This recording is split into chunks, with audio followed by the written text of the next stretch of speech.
Preface. In the video that we will be looking at today, the author states that prior to the 10th edition of Warhammer 40,000, custodian women cannot exist. To say that something cannot exist is to make a strong ontological claim about impossibility. There are a number of different kinds of impossibility. Logical impossibility would mean that the thing contradicts itself or violates the laws of logic. Think, a square circle cannot exist. Physical impossibility specifically means that the thing violates some rule of physical reality. For example, a perpetual motion machine cannot exist. However, the one bit of impossibility we will be focusing on is fictional impossibility. We can think of fictional impossibility as that which contradicts explicit canon facts, is incompatible with the setting's internal logic, or would create a narrative contradiction that breaks continuity. Please note that throughout this response gender and sex are used interchangeably and without distinction. I will be referencing cisgendered women as women and cisgendered men as men. This is done to engage with the author's argument at its strongest. Nothing said here should be used to invalidate trans men and trans women. Transgender people exist and are valid. Introduction. The author's task is to present the argument that custodian women are in fact impossible within the lore and setting, not merely to present evidence that they did not exist. To present such evidence would only support the epistemic claim that they haven't been shown to exist. A statement about impossibility is an ontological claim, not an epistemic claim. My goal isn't to present evidence or argument that they did exist in previous lore, only to challenge the claim that they could not exist. To further the author's claim, they present three arguments. 1. The description of custodian recruitment within the 8th edition Codex makes the gender exclusion evident. 2. Imperial technological stagnation renders the creation of custodian as strictly monogendered. And 3. That high noble Terran would not offer their daughters as candidates because that would significantly impact the sustainability of the population negatively. The last bit of the author's video covers their personal grievances, which I'm not necessarily interested in. I'm here for the argument. The definitive sourcebooks for information about the custodians comes from the Adeptus Custodis Codex, which began publishing during the 7th edition of the game in 2017. This faction has been discussed elsewhere, but for the purposes of this video we will take these codexes as authoritative. To reiterate the author's claim, based on all the lore we had prior to this 10th edition Codex drop, female custodians cannot exist, period. The author of the video specifically references the 8th edition, so we will engage with that text. Lore ambiguity. The description of custodian recruitment seems to be the author's strongest argument that custodian women can't exist. The screenshot that the author provides is page 14 of the 8th edition Codex, Shadows and Alchemy. Here we read that the process of producing a custodian is shrouded in secrecy and tradition. The method is known only to the imperial household and is carried out by accomplished chirurgeons and bioalchemists within laboratories locked away from the sight of the masses. And that the secrets of recruitment have never been revealed. These lines stand in tension with the line that the author draws attention to. It is known that all custodians begin their lives as the infant sons of the noble houses of Terra. The qualifier, it is known that, weakens the definiteness of this statement. It does provide support to the claim that all custodians are male, so far as the qualifier allows. But not that it cannot be any other way. This area of text introduces ambiguity and secrecy to the recruitment and creation of custodians, and makes definitive details difficult to parse. It is one thing to say, the secrets of their recruitment have never been revealed. It is another thing to say, it is known that all custodians begin their lives as the infant sons of the noble houses of Terra. This tension begs the question whether this is the Emperor's truth, or just unverified legend and propaganda spread across Holy Terra. If Games Workshop desired to remove this ambiguity, they could have by dropping the qualifier. It is known that they kept it in the Codex suggests that Games Workshop was not committed to this being fact when introducing the Custodians as a playable faction. Outside of the 8th edition Codex, all previous mentions of the Custodians were more consistent in presenting them as men. Given that this is the case, would it be reasonable to believe that all custodians were men? Yes. Based on all previously available evidence, the belief that all custodians were men would be justified and would be in accordance with apparent reality. Even a Terran-born noble would be convinced with regular evidence, and especially after giving his own son to the imperial household. However, the fact that this belief can be reasonably held does not support the stronger claim that custodian women cannot exist. Taking the 8th edition Codex as authoritative doesn't give the argument the certainty that it requires. The ambiguity introduced by the tension between lines of text, the qualifier limiting the statement to the epistemic scope, and the in-fiction secrecy of the custodian recruitment practices, all prevents the level of certainty required to make the presence of a custodian woman impossible or contradictory to the setting as written. Imperial stagnation. From here the author of the video puts forth the idea that imperial technological stagnation renders the production of custodian women impossible. Some of the most interesting world building within Warhammer 40,000 is that the stagnation of technology fully expresses Clarke's third law: any sufficiently advanced technology is indistinguishable from magic. The aesthetics and practices of the Adeptus Mechanicus is fully built on this premise. Using Clarke's language, the magic of custodian bioalchemy does not seem to exclude female aspirants from participation or successful initiation as full custodians. To prove the author's claim of impossibility, the author would have to dig into the magic and present the contradiction. In this effort, the author examines the architect and craftsman of the custodians. The author states that the emperor could have created custodian women. Given the whims of the emperor, custodian women can exist. This should be enough to collapse the claim of impossibility and state plainly, custodian women can exist. That the emperor could have produced them but chose not to would speak to the preference of the master of mankind, and not whether they can exist. That the author leaves the most critical part of their argument unstated, why the emperor chose this action, weakens the argument considerably. The unwarranted premise that the author uses to bridge this gap is that the Imperium's chirurgeons and bioalchemists are incapable of producing custodian women. As previously stated, the process of producing custodians is shrouded in mystery and deliberately obfuscated. Nothing can actually be said about the capabilities of the Imperium's magicians beyond that they produce custodians at a diminished rate compared to the Emperor. It does not follow that because they produce custodians at a slower rate, that they could not produce custodian women in the manner that the Emperor could have. A much stronger argument would start by saying that the Emperor could not produce custodian women. The imperial bioalchemists, who are likely inferior to the Emperor in capability, would then be very unlikely to produce custodian women themselves. From here the author would need to build a case to a level of certainty that would make the likelihood practically impossible. But this isn't the author's argument and they don't build that case.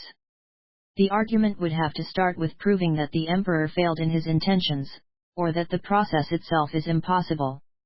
Instead the author leans on a metaphor of the imperial magicians blindly using the same key on every lock. However, there is no reason to assume that the current custodian bioalchemists apply a single rigid method. The lore suggests that the individualized process developed under the Emperor continues, albeit slower and more prone to failure.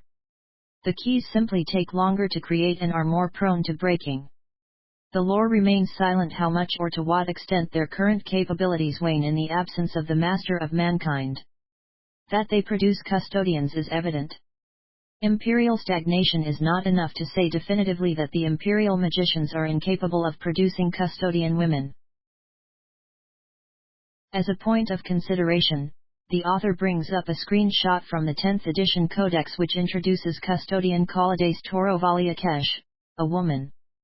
Up until this point the author has firmly attempted to support their claim that, based on all the lore we had prior to this 10th edition Codex drop, female custodians cannot exist, period. By discussing the legitimacy of a custodian woman within this new edition they drift away from supporting their original argument. There is no comment the author can make here to support their original claim. It is important to note that within the edition the character is introduced. The gendered exclusive text is removed, leaving a fair reading that all infants regardless of gender are included in recruitment. As for the question of who created this custodian, The answer is straightforward: the chirurgeons and bioalchemists that created all the other custodians. There is no compelling reason to suggest that they are incapable of doing so. The sustainability argument. As for the sustainability argument, let's talk about it. The author asserts that if the custodians began accepting infant daughters in any significant number, it would negatively impact the sustainability of Terran nobles. To engage with this claim, let's take some numbers from some reliable sources. Watchers of the Throne, the Emperor's Legion, estimates that the population of imperial citizens on Holy Terra numbers in the quadrillions.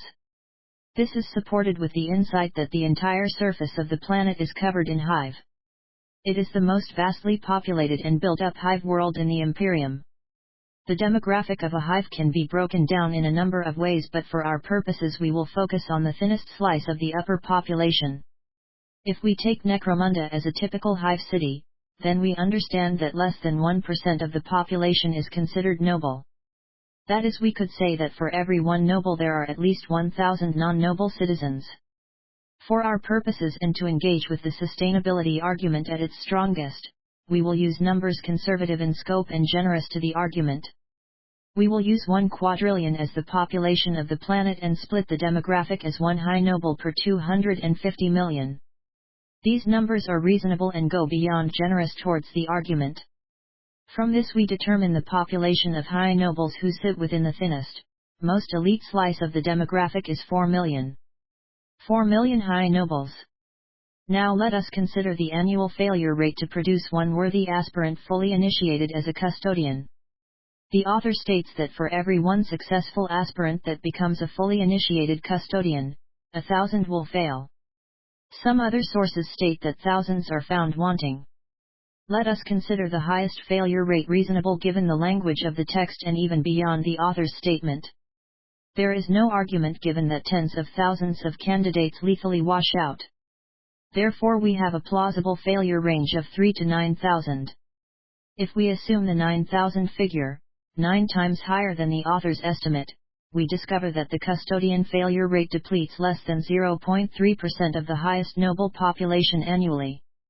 That's far lower than historical childhood mortality rates in pre-industrial human societies, where 30 to 50% of children routinely died before adulthood. This depletion rate is well within sustainable limits whether infant sons, daughters, or both are accepted. Ironically enough, the reproduction strategy that the author proposes, one man reproducing with 100 women over generations, would significantly reduce genetic diversity, leading to higher birth defects, reduced immune system adaptability, and increased susceptibility to genetic disease. The author's perspective in this manner is biologically reductionist, naive, and inconsistent with the Imperium's practical use of women in warfare. Imperial pragmatism and tradition regularly places men and women side by side fighting the enemies of humanity. Mixed-gendered regiments, such as Katia and shock troops, Katachan jungle fighters, Valhallan 597th, and Gaunt's ghosts, attest to this principle. Personal grievance and opinion. At the tail end of the video, the author describes their personal grievances with the changes included in the 10th edition Codex. I will call these positions grievances because they do not speak to what is, or what can be, but what should be. These are appeals to normative values and not necessarily to impossibility. I might address some of these points in a separate video. I am confident that I have already countered the arguments that warrant comment. The first grievance given is that this change upends the gender balance of imperial factions, which makes female-exclusive factions more prevalent than male-exclusive factions. If gender parity is a concern, one way to address this is by recognizing the disparity between the Space Marines and their counterpart, the Sisters of Battle. The Black Library contains hundreds of Marine novels while containing fewer than 20 sister novels. To date, between the 8th and 10th editions, Games Workshop have published greater than 12 Space Marine codexes, 3 core and supplements for various chapters including the Ultramarines, Raven Guard, Salamanders, and Imperial Fists, while the Sisters were given only 3 core codexes. These metrics seem to undermine the idea that female-only factions are becoming more prevalent than male-only factions, regardless of the gender balance of imperial factions. This is a red herring. As for why ought the custodians become gender inclusive? The reasons for why they ought not or cannot seem to fail. So on that basis, it is permissible. This poorly defined standard of adding, advancing, or bettering could be used to exclude any aspect of the setting. If the custodians are above the concerns or perspectives that gender would grant them, then the exclusion is even more unwarranted. Conclusion. Within their video, the author attempted to assert their claim that custodian women cannot exist given the stagnation of the imperium, worrisome questions about sustainability, and by overstating certain passages within the text while ignoring others. They did not provide a contradiction or inconsistency which would render custodian women incompatible with how they are created or recruited. The facts remain. 1. The emperor could have created custodian women, so they can exist. 2. Custodian creation isn't transparent, so we cannot say that they cannot exist. 3. The population of the imperium is absurdly large, sustainability is overstated. At most, the absence of evidence in previous editions allowed for a reasonable belief that custodians were only men. But this is an epistemic gap, not an ontological impossibility. The introduction of custodian women is consistent with both the Warhammer 40,000 universe's themes of techno-mysticism, the ambiguous, unreliable in-fiction narrative, and the Imperium's brutal pragmatic approach to warfare. Postscript. After watching the author's video multiple times, I feel the need to address these rules the author proposes to Games Workshop, because they offend my sensibilities. Specifically because they pretend to be meaningful and logically rigorous when they're nothing more than a blunt cudgel to beat sensible critique. Let's look at the first imperative. Everything existing in a universe must abide the lore and world building of that same universe. This is a meaningless tautology. Of course, things that exist within a fictional universe by definition conform to its world building. If something exists in the setting, then it is part of the setting. It may be inconsistent with other lore or run counter to the preferences of its audience, but by its inclusion it becomes canon and alters the reality of the world. This rule effectively becomes, things that exist in a fictional world are things that exist in the fictional world. It offers no guidance and is not interesting. The second rule, never write anything that doesn't make sense with the lore and rules of the universe you are writing in it. This assumes that lore is static and perfectly consistent. Warhammer 40,000 is famously neither. The lore is mythologized, contradictory, and frequently revised. The lore has changed over time. The squats disappeared in the 3rd edition, only to reappear as abhumans with slight changes to their history. Inquisitor, 1990, was republished as Draco, 2002, with over 40 edits to align with the current lore of that year. If the lore can change over time, then saying, don't add anything that contradicts the lore is meaningless. This rule becomes, only write new things that don't add new things. The third rule, paraphrased as, everything added must benefit or advance the story. If not, it shouldn't be added, deeply misunderstands how world building and storytelling work. Not every detail must advance the meta-plot or escalate to galaxy-shaking stakes. Most of 40,000's flavor comes from details that build the general atmosphere rather than advance any particular meta-plot. Under this rule we would not expect the grand cathedrals on the backs of titans, or the Canis Helix of the Space Wolves chapter which grants them fangs and the risk of becoming feral werewolves, or any number of extraneous details which make Warhammer 40,000 wonderfully massive. By these lights, the entire Caiaphas Cain series would vanish in irrelevant smoke. It doesn't advance nor focus on any meta-plot. It actively subverts the grim-dark conventions established elsewhere in the setting. And yet, it is one of the most beloved series in Warhammer 40,000. The Cain series centers itself on human characters that don't strictly adhere to imperial dogma. It's drinking recaf behind artillery guns far away from the dramatic front lines. It's the narrator disparaging himself while performing real acts of heroism and leadership. In the end, what the author proposes amounts to, things in the universe should be consistent with the universe, and things not already in the universe shouldn't be added unless they are consistent with the universe. which when said plainly is circular, exclusionary, and offers no guidance. These rules would shrink the setting to the video author's unstated preferences. They're frankly ridiculous and would eliminate what people enjoy about Warhammer, including my own personal favorite character, Caiaphas Cain, the hero of the Imperium.